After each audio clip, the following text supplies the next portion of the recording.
mulane kawula do geger. Jebulana Priyagung rawuh. Nala Gareng iki rak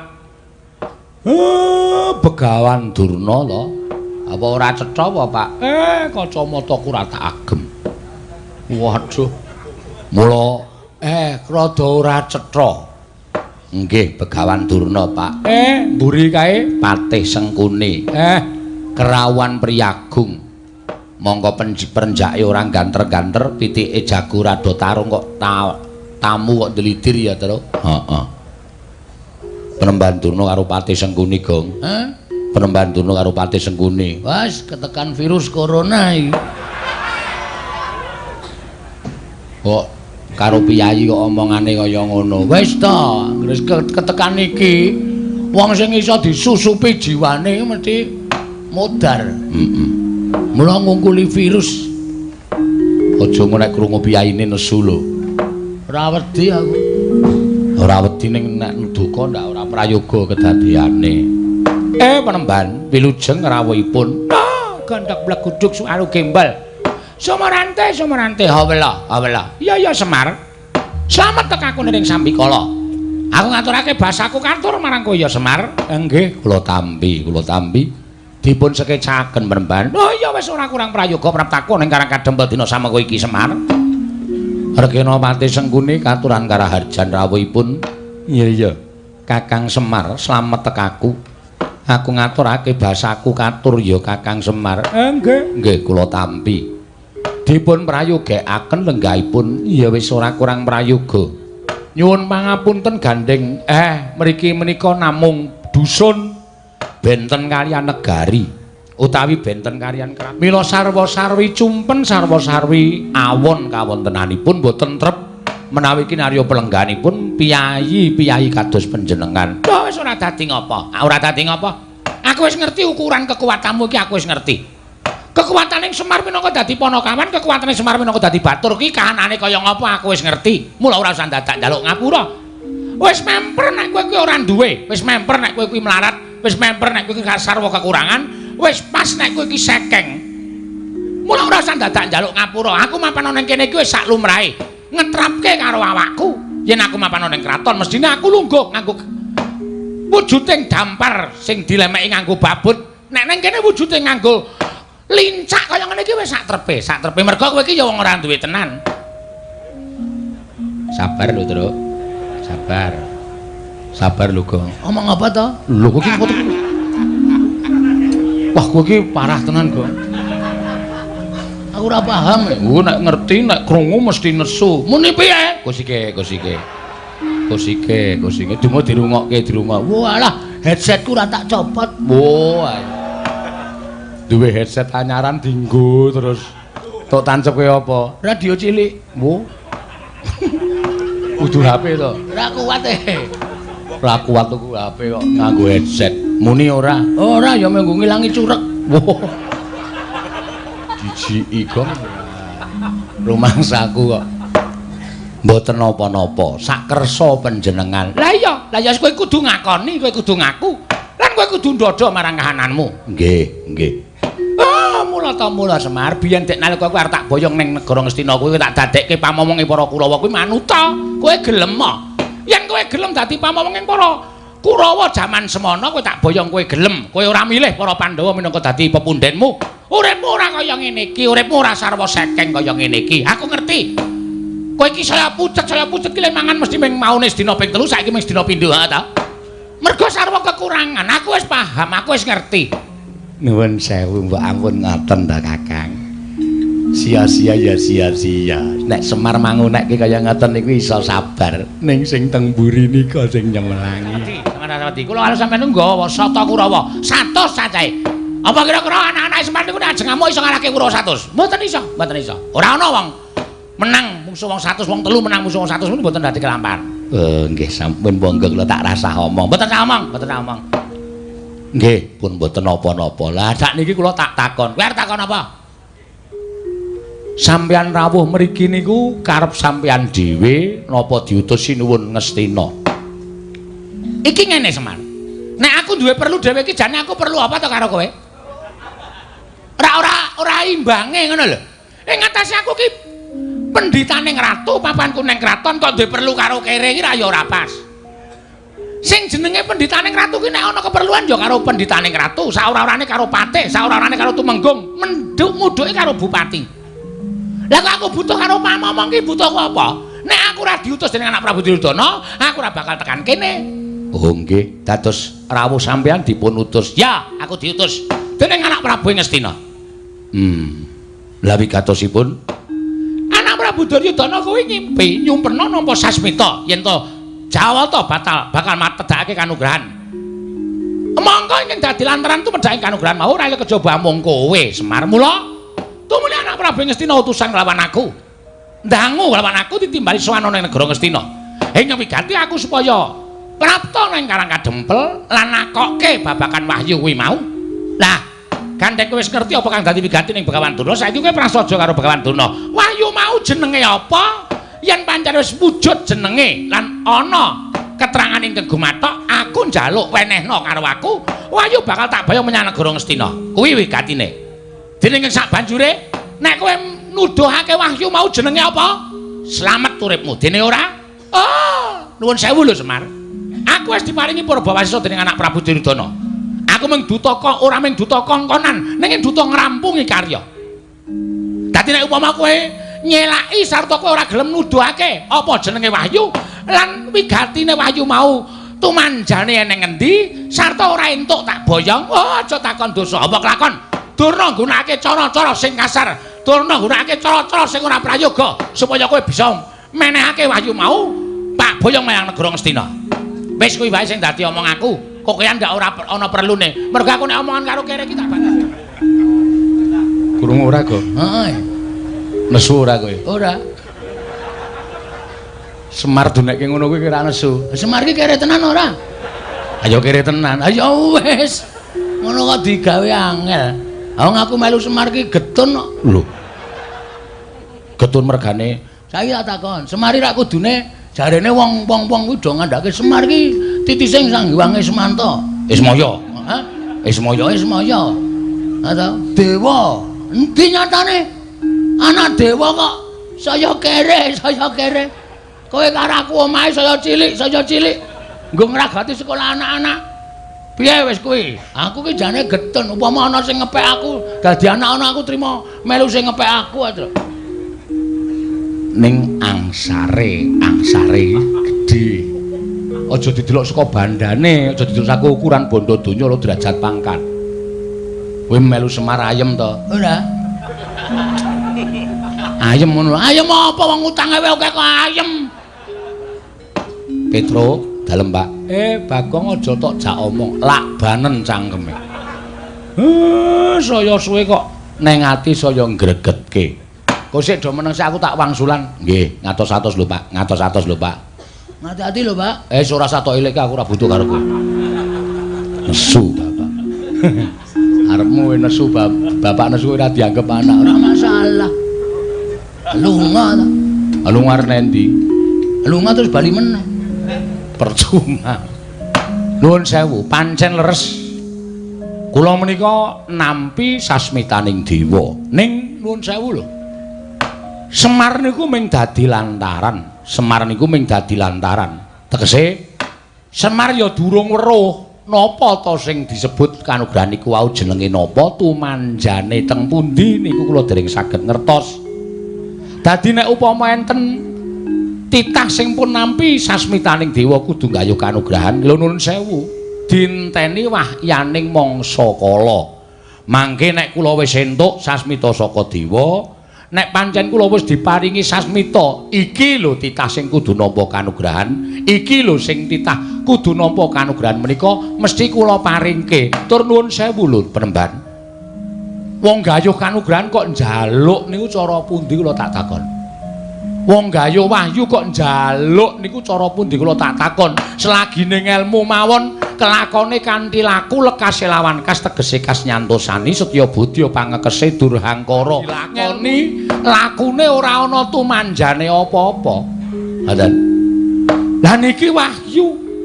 Mongko akeh para nimpuna para surjana sarjaning budi akeh para pinter, akeh para kaki-kaki, akeh para sepuh sing golek wahyu niku direwangi priyatin, direwangi tapa brata, direwangi tapa. Apa to sebabe disebut tapa?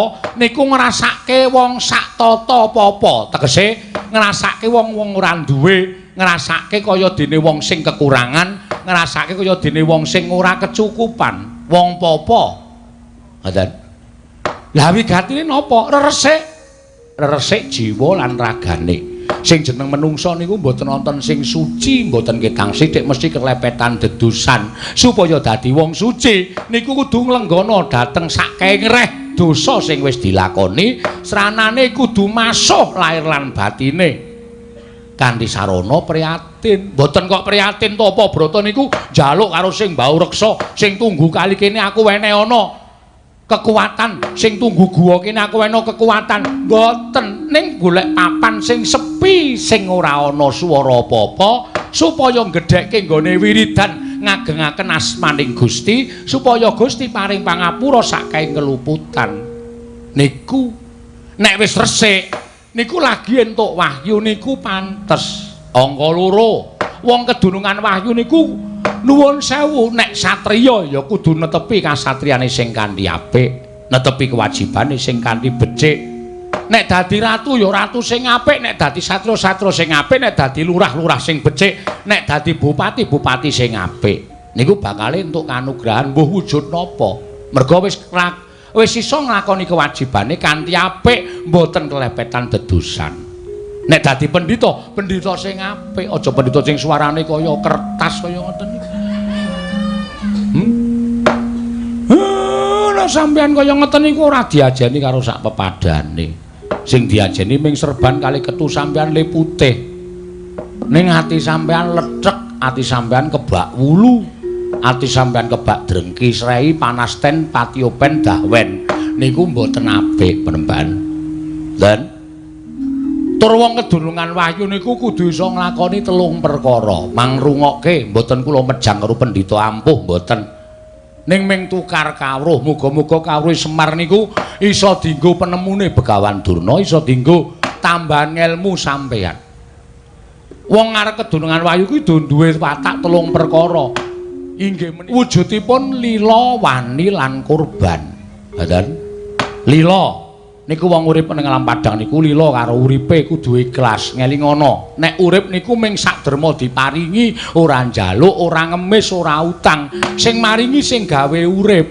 Mula jroning urip ning alam padang niku nek diparingi urip niku kudu nampa apa anane, susah ya wani, lila, seneng ya lila, bungah ya lila, melarat ya lila, sugih ya lila. Aja sok ngresula. Mongko racak-racake menungsa niku diparingi seneng sithik lali ngucap syukur. Ning nek diparingi rekoso 2 dina, le nyebut sing gawe uripe nganti telake garing. Ngoten. Nggih napa mboten? Terus saniki kula tak takon, kurban utawa wani, semang-semang samar-samar mengko gek menika mboten badhe sumanding. Nek wis urip teng alam donya niku napa sing ajeng mang tindakke niku aja dipasrahke karo sak pepadaning urip. Ning pasrahno karo sing gawe jagat, merga sing iso ndakwa, merga sing iso menehi dosa lan kanugrahan niku sing gawe jagat.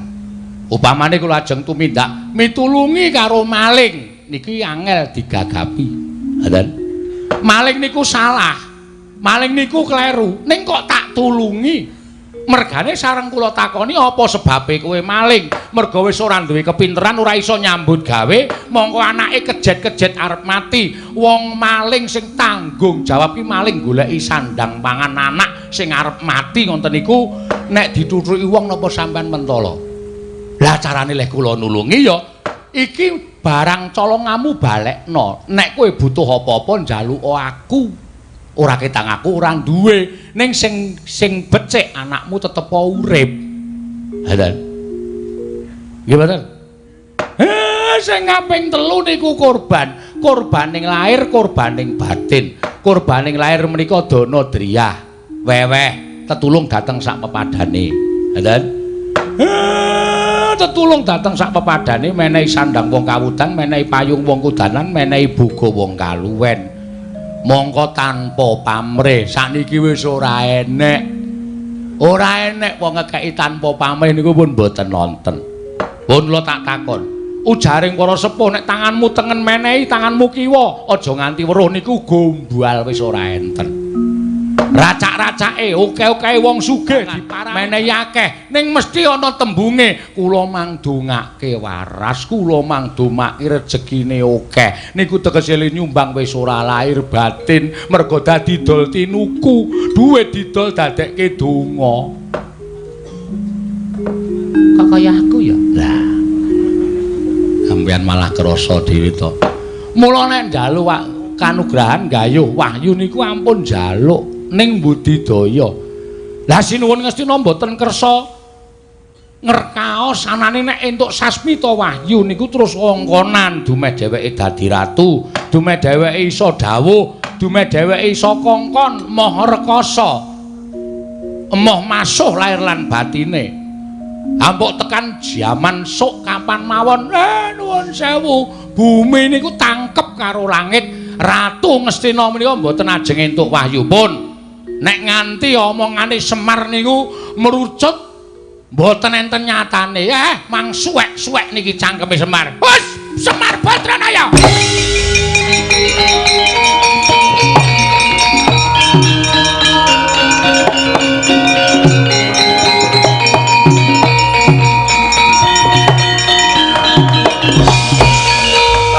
Manus maning jajalanan sukertaning bawah iblis lanat. Dadi kowe malah mejang karo aku, mulang karo aku ke barat kowe. Pintra njara langit kowe ora meneng karo Begawan Durna. Durna iki kondang pendhita monyor-monyor. Pira siswaku iki padha suwita marang pertapan Sokalima. Lah kok dadi kowe men getibal 17 wong Ponokawan. Kowe iki men batur kok mejang mulang karo Begawan Durna. Oh, Semar pintra kowe ora dadi batur. Pintra kowe ora dadi Ponokawan. Lah kok malah mencomang dleming ngandar-andar ngendukur. Drewili grojokan ucapmu. Apa rumasamu pinter Semar tinimbang Begawan Durna? Nuduhke apa ora? Ora nuduhke wahyu aja takon dosa. Cungsang bawana balik karang kadempel kare ati.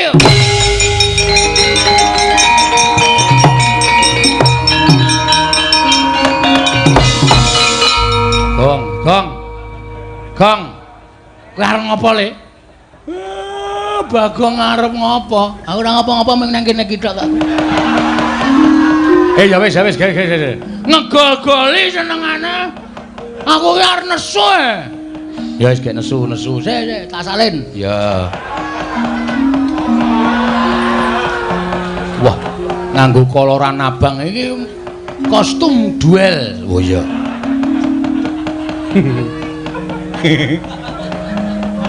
Training ra tau nganti nggon bokong tipis banget. Semrawang bokonge ketok. Apik ta, Tru? Apik jempulmu mlocot ki ora. Nuwun sewu penemban. Nunamit pasang Kalimantan B tinebene Lenduni dumawahing tawang-tawang. Paripaksa kula majeng wonten ajengipun Semar Badranaya. Lho. Iki Bagong iki. Ha iya, kaya ngene Baladewa. Mangsane anggepe. Arep ngapa kowe? Mendelik mripatmu. Kowe arep ngapa? Arep mbelani karo bapakmu. Apa diangbaku wedi karo Bagong? Ayo, arep mbelani cara piye? Ngene, Mbah. Nuwun sewu ya. Sampeyan ki wong tuwa, nek ndek cangkem dijaga. Semelaku nek ditapuki wong ning dalan. Omonganmu iki sapenake dhewe, Mbah. Ora nganggo petungan, ora nganggo pikiran. Awal pertama sampeyan teko wis ngece omahe bapak. Bapak ki wong kere, omahe ya wis pantes kaya ngene iki, mula ya kuwate ming tuku lincah, mbayahe semen. Wong ki aja sok ngembe karo wong liya. Wis sugih ki mbiyen ra dipari karo Prabu Duryudana. Ha ya. Wis saiki iso nganggo sandangan sarwa nganggo pradamas ngono kuwi ta. Mergo kowe diparingi karo Ratu Ngastina. Ning kowe kelingan mikir jaman semono, aja sombong. Ning ngelingana karo jaman duk nalika kowe ngrekoso nggendong Swatama, kowe mbarang nang prapatan. Kowe ora dikukup karo wong Ngastina, kowe seprene iki dadi kere, Dur. Wus. Jangkar karo aku, jangkar ora kuwala tuwa aku mbangane kowe. Bagong sabar, Le. Engko ndak malah ora apik. Wis iso meneng ra kowe? Tendang tenan kowe. Bapak apa? Bapak dibelani ora krasa. Wis saiki pikiran sapa sing sayang karo kowe? Hah? Kowe dunekke Durna, Karang Kadempel tak gawe sungsang bawana bali. Sing maju ngadepi Durna ming iki putramu David Bagong. Tambah David iki gek kapan? Hah? Ngerti ora? Kuwi anakmu sing gedhe dhuwur kuwi to ndel-ndelke kuwi men ketap-ketip. Kuwi sing kira kuwi. Mbok diganti matane, matamu ora. Nek aku arep sapa rumasane? Hah? Mikir. Donya ya ora langgeng, Mbah. Donya ya ora selawase langgeng. Sing sugih kala mangsa dadi kere akeh. Sing kere kala mangsa dadi sugih akeh. Sing bodho nek gelem budidaya dadi pinter merga sinau akeh. Sing pinter merga srawung karo wong bodho ilang elmune dadi wong goblok ya pirang-pirang. Aku dadi lah pendhita penyakit tenan kowe. Wis saiki arep muni piye mau lambemu muni piye? Hus. Aku Brahmana, wis ngerti. Kowe mau muni piye? Gawe Karang Kadempel sungsang bawana balik. Semar bakal semaur, mergo Semar ki selawase urip ora tau gelut. Ora tau gelut. Ming gelut karo simbok ya, Pak?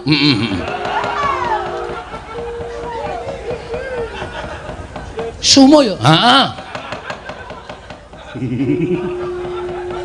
Aku nek weruh Bagong nek malah guyu dhewe. Cah kok mbuh uteke iki. Utekmu kowe. Otak kok utek ora. Ya sorry ora. Saiki ngene. Nek kowe arep gawe sungsang bawana balik kanan Karang Kadempel, Bagong sing ora sarujuk. Aku sing depani Bapak Semar. Loh, yen ngono kowe wani karo Begawan Durna, apamu sing tak wedeni? Biyen tekan saiki Bagong ora wedi lho sapa-sapa. Aku tak golek rokok sik ya, Kang.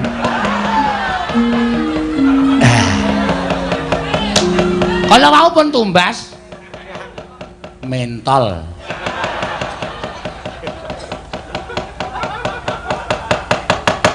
Tegese kowe mani karo Begawan Durna, sing tak wedeni apamu? Loh, nek pancen mani ayo li, pampanmu neter kate dayan. Wah, lah iki gayeng iki, Gong, dipikir sik le. Nek nganti Durna engko wani, Durna nggawa Kurawa. Ora wedi ora Kurawa. Ora wedi aku. Pokoke bapak ora sang menehi wayu karo Begawan Durna karo Prabu Duryudana. Yo rampungke nang kene iki. Kowe takon endi pampane? Mbah. Lor kulon omahe bapak ki ana lapangan voli. Ayo. Neng kono ditemtoke. Kaya apa aku sing tekani pati? Wah, ora minggat metu Jawaya tanti karawa semat jasmu modar karo kowe.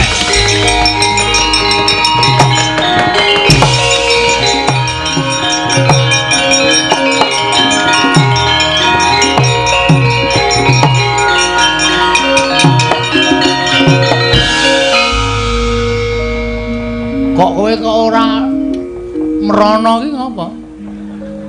Lah ngapa? Merana kan ngapa? Lah mau rak nantang Durna to? Ayo ditandangi. Modar apa? Terus iki karepmu piye? Karepmu piye wis wani Durna metu saka omahe bapak. Nek Durna gawe geger ning jaba, aku urusane wong jaba.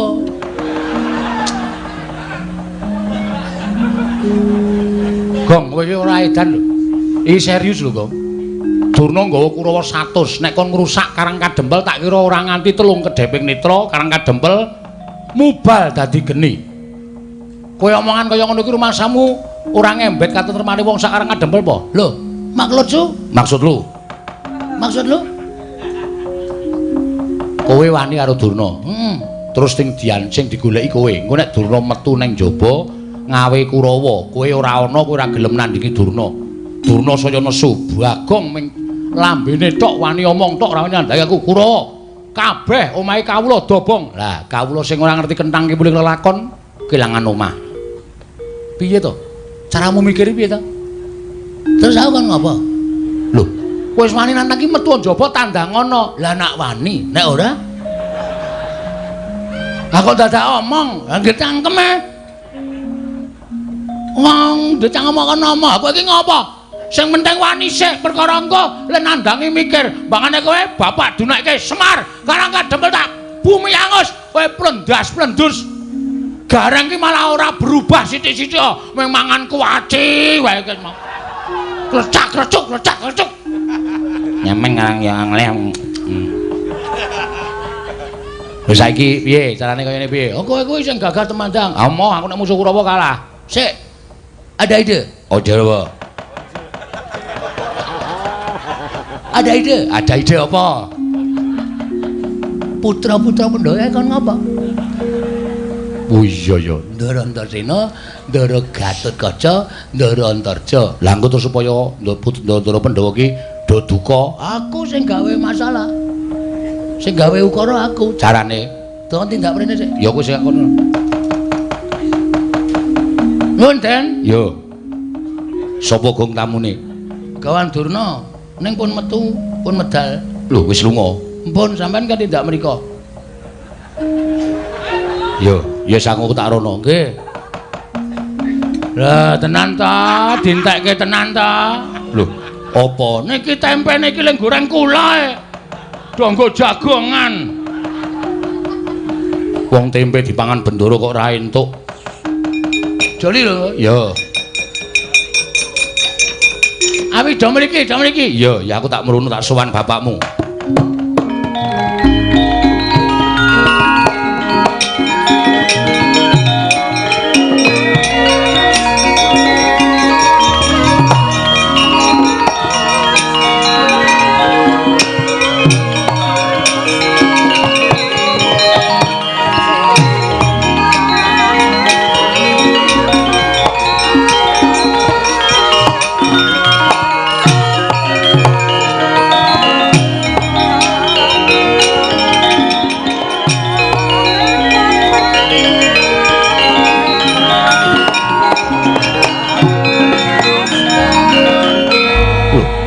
Iki ngopo, Gong? Bapakmu kok ungkep-ungkep mudhun saka pelungguhan mripate ditutupi. Nangis, Bapak. Lho. Nangis ngopo? Oh, Durna mriki niki wau ora tak tendhangi. Lho, gene kowe wani nendangi Eyang Durna. Empun saking judeke. Masa Bapak dicedhaki Bal Semar kowe ngerti wahyu sing ngerti tumiba ning jagat to. Tak jaluk karo Durna nggawa keris. Adi nyonyok-nyonyokke Bapak Semar, Bapak nganti tiba saka kursi terus nangis niki. Nek mboten kula sing ngewangi ajeng sinten malih? Eyang Durna mentolo karo Kangane Semar. Ngono kuwi ya, Tru? Ya, Tru? Tru? Heeh. Oh, ngono kuwi tenan. Bela dalah Kurawa brabrik.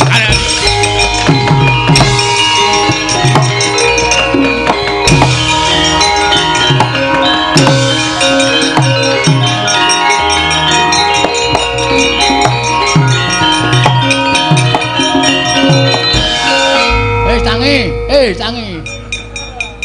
Lah setan ki wong tuwa kok dijak sandiwara. Sandiwara. Beres ta, Tru. Jaidan.